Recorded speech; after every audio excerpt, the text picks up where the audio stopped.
بسم اللہ الرحمن الرحیم۔ السلام علیکم۔ ناول محبت میری آخری شرارت تھی، سیکنڈ لاسٹ ایپیسوڈ۔ ماموں جان، سکندر ماموں۔ گلمیر ڈرائنگ روم سے جلدی میں نکلا تھا کیونکہ اسے کھڑکی سے سکندر نظر آئے تھے۔ اجرت میں مزید تفصیل بیان کیے بنا وہاں سے باہر نکل آیا تھا اور اب ان کو پکارنے لگا۔ سکندر کے ابھی تک گلمیر سے کوئی بات نہ ہوئی تھی۔ بہت بار سرسری آمنا سامنا ہوا بھی تو دونوں ایک دوسرے کی طرف ایک نظر سے زیادہ دیکھ نہ پائے۔ گلمیر شرمندگی کے باعث ان سے کنی کترا کر گزرتا اور سکندر بیٹی کے محبت میں سے متنفر تھے۔ گلمیر نے اب ان رنجشوں کو، اس سرد جنگ کو ختم کرنا تھا، اور وہ یہ بھی جانتا تھا کہ یہ کام اس کے سوا کوئی دوسرا نہیں کر سکتا۔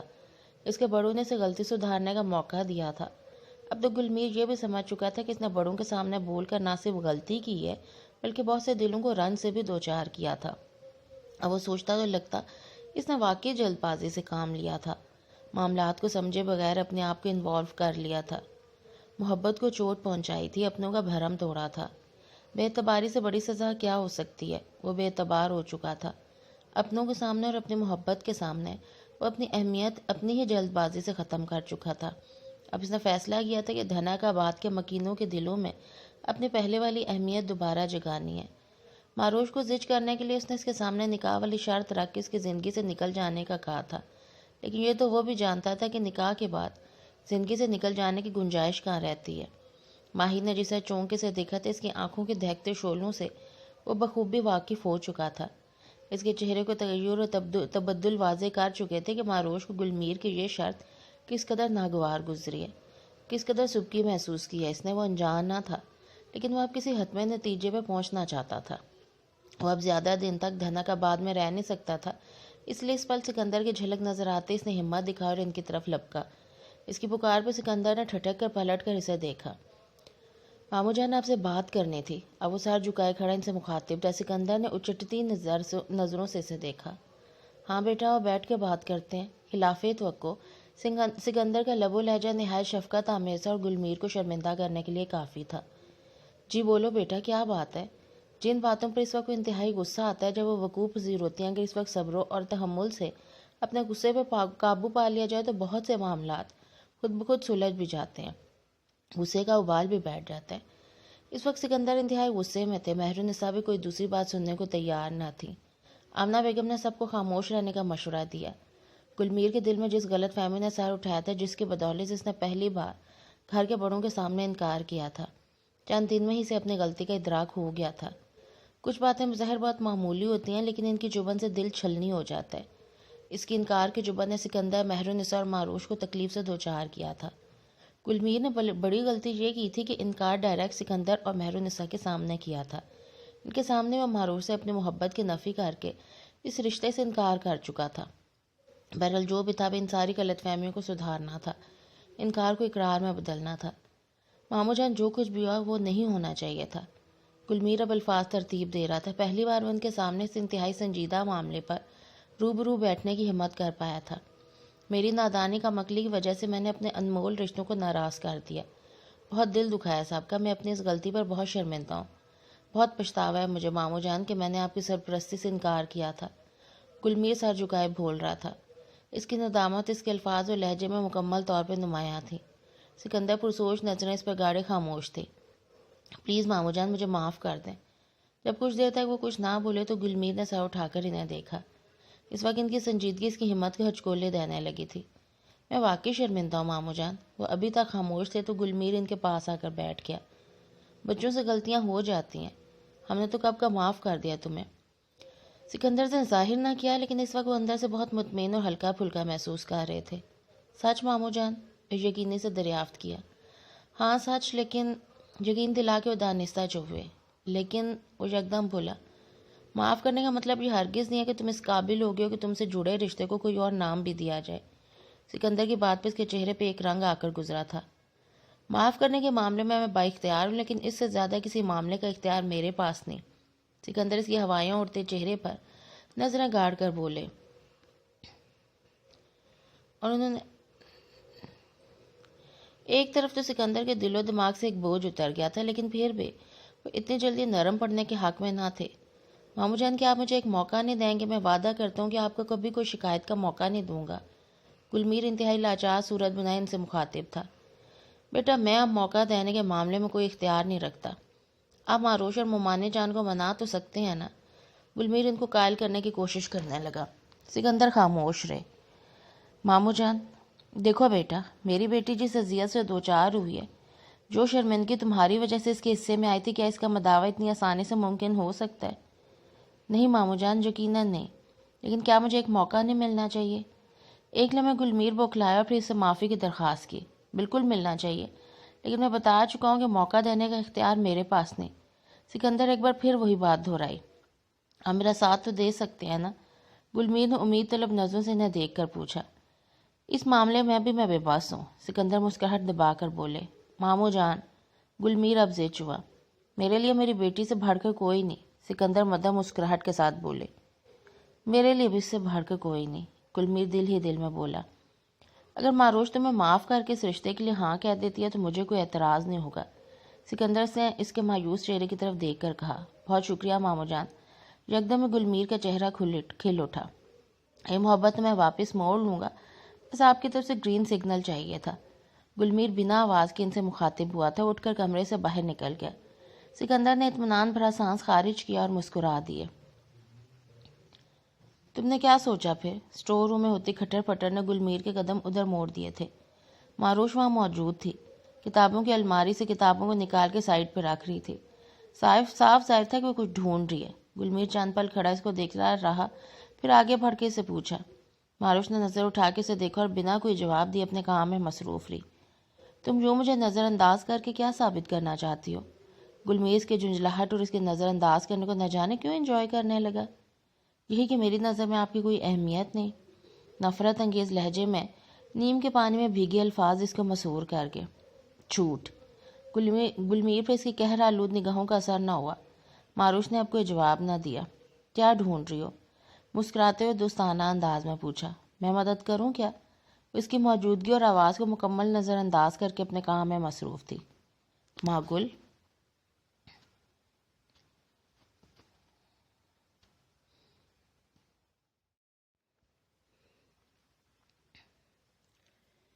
وہ مسلسل خاموش تھی، اس کی آواز پہ کوئی جواب نہ دے رہی تھی، اور ایسے نظر انداز ہونا کوئی کہاں برداشت کر سکتا تھا۔ گلمیر نے ایک اور حربہ آزمایا۔ معروش کو شک تھا کہ اس نے وہ ڈائری پڑھی ہے، لیکن اب یقین ہو گیا تھا، اور ڈائری کا وہاں سے غائب ہونا اس کے شک پر یقین کی مہر ثابت کر گیا کہ گلمیر وہ ڈائری وہاں سے چرا چکا ہے۔ میری ڈائری واپس کریں، سپاٹ لہجے میں اس نے کہا۔ قیمت ادا کرو اور لے لو۔ وہ بھی مان گیا کہ ڈائری اس کے پاس ہے۔ معروش لب بھینچ کر رہ گئی۔ تمہیں نہیں لگتا تم نے ایک چھوٹی سی بات کو بہت بڑا بنا کر حواسوں پر سوار کر لیا ہے؟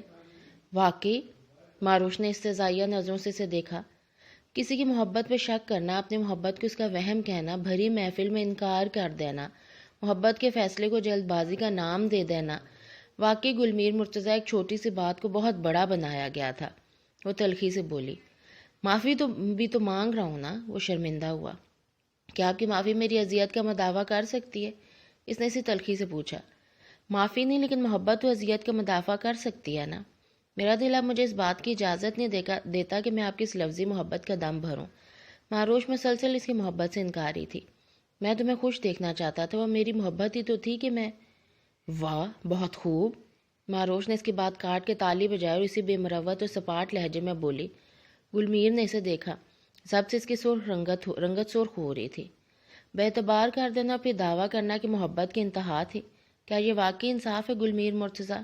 وہ آگ بگولا ہوتی سے استفسار کرنے لگی۔ میں معافی مانگ رہا ہوں نا ماہی، گلمیر اپنی شرمندگی چھپانے کے لیے جھنجھلا کر بولا۔ لیکن میں نے آپ کو معاف نہیں کیا، میری ڈائری واپس کریں۔